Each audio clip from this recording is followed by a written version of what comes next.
debut with delays, pushbacks, reshoots, and all that stuff. What the hell is the king talking? I'm talking about Daredevil, Born Again, with Charlie Cox and Vincent D'Onofrio and their iconic roles from the Netflix series as Kingpin, and of course Matt Murdock, Daredevil. We even got Deborah Ann Wall coming back to reprise her role as Karen. And I always butcher this poor guy, Eldon. Oh my God, Hansen as Foggy. They came back in this, and I'm telling you, I've never been so excited. My expectations for a series in a long time, like my level was high, right? And I'm like, okay, because you heard rumors that people have been seeing it, reactions, phenomenal, and you got it was the showrunner and director saying that, oh yeah, you know what? This is going to be more grittier than this. It's going to be this. And then you got the opposite. Like you heard a whole bunch of thing on the spectrum. So the king's like, okay, what the hell exactly am I going to watch, right? So the first 2 episodes dropped on Disney Plus, and their schedule is kind of funny. You guys will figure it out. I think it goes episode 3, 4, and then 5 and 6, and then 7, 8, 9. That's how it works out. I don't care. Either way, first episode was like 55 minutes. The second one, I think, was maybe, I want to say 50 minutes, Not too much post-credit scene to be taken off. And let's see. I want to see. Is there any names of the first one? I didn't write down the names, but I'm telling you, the actors, oh my God. So I can honestly tell you guys, it's damn good. I was happy with what I saw. What we loved in the Netflix series, we got here. It might be toned down a little bit with the violence, but the violence is there. But it's violence, guys, that is necessary. It's not like violence driven, meaning you need something to happen for the certain. No. You got the Kingpin dealing with this stuff. You got Charlie dealing with this stuff in the aftermath. Guys, the opening scene, the first 15 minutes of the series, phenomenal. I think it's the most jarring that you'll go through and you think, spoiler, if you haven't seen Daredevil's episode 1 and 2, don't watch this part of the video. Go back and watch it after, but I'm going to spoil it because my reaction told you everything. This, I can actually explain myself. First 15 minutes, the way it opens up, phenomenal. You went back, you immersed yourself in that world. You saw Karen, you saw Foggy, you saw Matt joking around in Hell's Kitchen, going to a local bar, having a fun, enjoying themselves. It looks like they moved up in life, like phenomenal. It was crazy. And then shit hit the fan. You find out that Foggy is protecting one of his cases. He stashed him in his house, and he's in trouble. Matt hears it. He goes outside and he asks him, what do you mean you have this person stashed? Where did you stash him? So he gets going. He flies off. He changes. He goes to the apartment to help this guy out. Meanwhile, all this has been orchestrated by a villain, Bullseye. So he's back at the beginning. And my God, hell breaks loose. It was basically, guys, he lured him out there only to go back to hunt down Matt Murdock's friends, Karen and Foggy. And he realized he got set up, so he's trying to swing back from Foggy's place to where they are. And Bullseye, he literally shoots Foggy. You see the splat. Karen's there, takes out everybody. Shit's hitting the fan. Pardon my language, guys. Holy smokes. Like, wow. I go, no, they just didn't shoot Foggy. Like, they just brought him back. And what? So he's like bleeding to death on the floor. Karen's watching over him. Chaos is going on. Daredevil shows up. They fight in the bar. They tore that place apart. You got knives flying back and forth. You got Daredevil kicking over. There's a big fight scene. You got people running for their lives. People getting killed by Bullseye as they're fighting, going up the stairs, which you saw in the trailer, right to the rooftop. And in the meantime, while Matt's fighting him and getting stabbed and whatever, and pretty cool looking scenes up there, guys, I'll tell you right now. Even the suit looks pretty cool. Fighting, he's listening to what's happening to Karen downstairs with Foggy. And he hears Foggy's heart stop. So, and you hear Karen scream and whatever. He lets out a whatever, why this, whatever the hell and thing.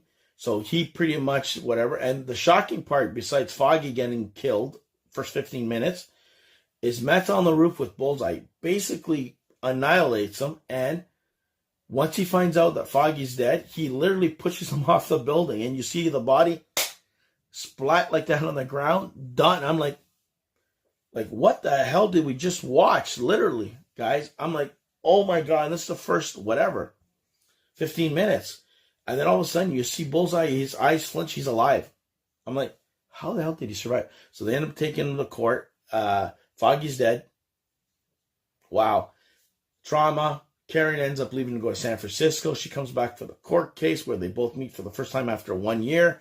Both of them are trying to move it on. Matt hasn't been Daredevil at all. He's given up that. He's doing what Foggy always wanted to, just fight guys and keep it clean.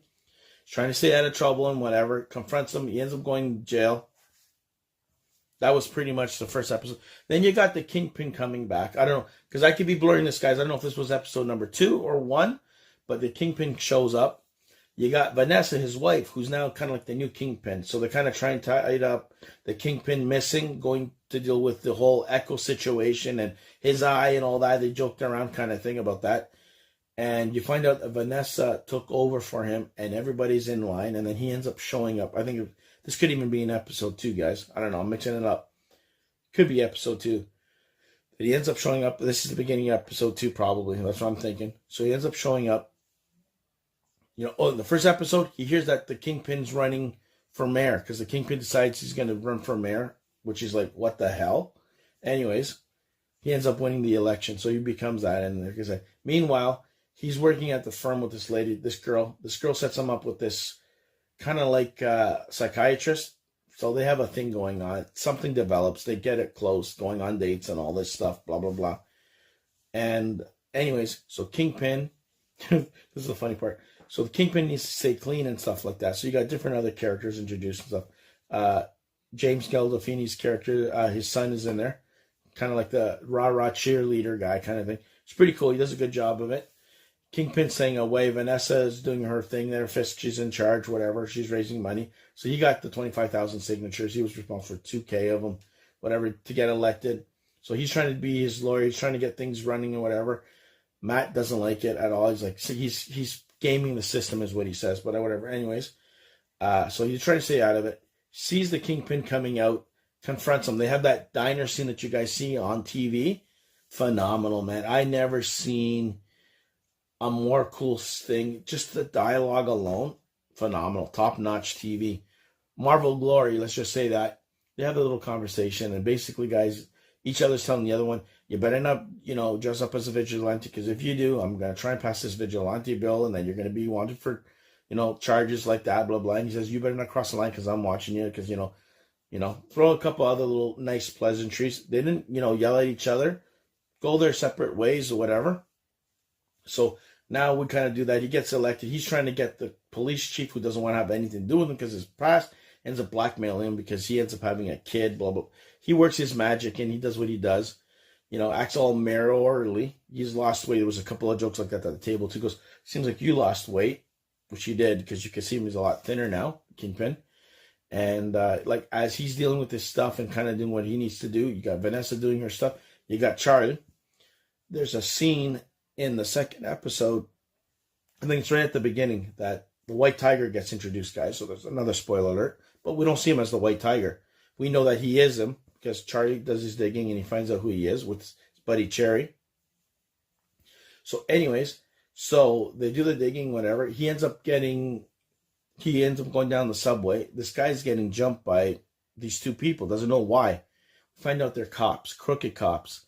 So he gets involved in whatever. And one of the crooked cops, the guy who was helping out the White Tiger, I'll call him, because I remember his name. God rest the actor's soul, he passed away. He did a phenomenal job from what I saw from one episode. He accidentally pushes the cop, and the cop ends up getting killed by the train. Done. The witness runs for his life, whatever, and he's in hiding. So he's hiding somewhere or whatever. I don't know if he's in some sort of protective custody. Who knows what the hell. This guy gets arrested. He gets beat up. Matt's at the jail. Hears about this. He ends up going confront. He says, I'm his lawyer. He's going to represent him. He does a little bit more digging. Finds out he's the White Tiger. Goes to the house, blah, blah, blah. And then, this is the kicker, right near the end, because I'm leaving a lot out, guys. Trust me, there's so much that I'm forgetting right now, but phenomenal. It's well written. Dialogue, phenomenal. But the action, when it happens, it happens. Anyways,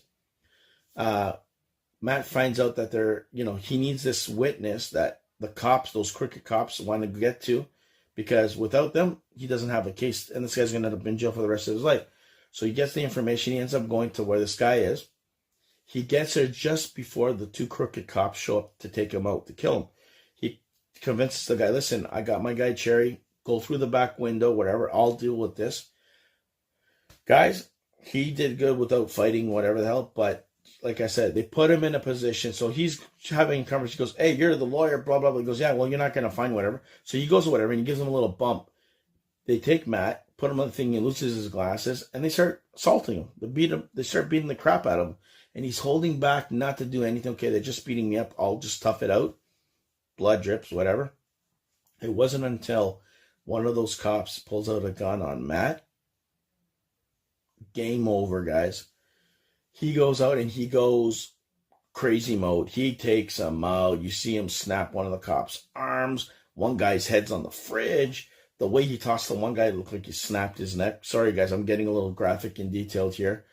Took him out, boom, like that. And he literally killed both of them. And he lets out a big scream at the end because he realized, damn, he can't escape being Daredevil. Like, he's tried so hard, but it suckers him into, and I don't know what's going to happen in episode 3 and whatever, but that's how it leaves the episode. But there was a little clue on one of the cops. It looked like a skull. It looked like the Punisher's skull.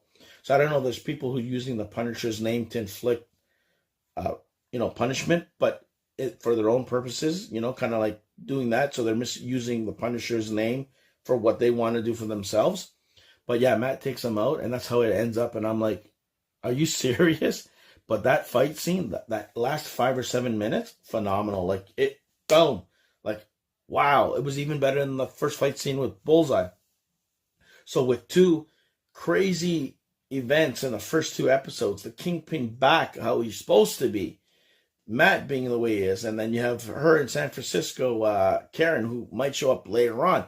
We're still waiting because we know that the Punisher's in this. So is it going to be the next episode the Punisher's going to get introduced? I don't know. 9 episodes of this thing, from what I gather, or 8. I'm looking for it, everyone. And this is like 45 minutes. It felt like 15. So it kind of resembles the Netflix series, but it doesn't. It kind of looks like it's a little bit toned down. It's the same, but it's different at the same time. And I love both episodes. Phenomenal episodes 1 and 2. I don't know. You guys let me know in the comment section below what you guys thought of Daredevil 1 and 2, of Daredevil Born Again. Did it live up to your hypes? Did you like it? Is it comparable to Netflix's 3 seasons that we got on there? Charlie Cox is back. I'm happy it's a Daredevil that we deserve and we all wanted. And the other actors, just too bad they killed Foggy in the first one anyways. So either way, let me know in the comment section. That's my official Daredevil Born Again episodes 1 and 2 review. I can't wait to tackle the next episode, which is going to drop next week. And man, I'm telling you, it's going to get crazy, but it's phenomenal. So there you go, guys. That's my official Daredevil Born Again review. Okay, the one thing I don't normally do, but I'm going to cover it because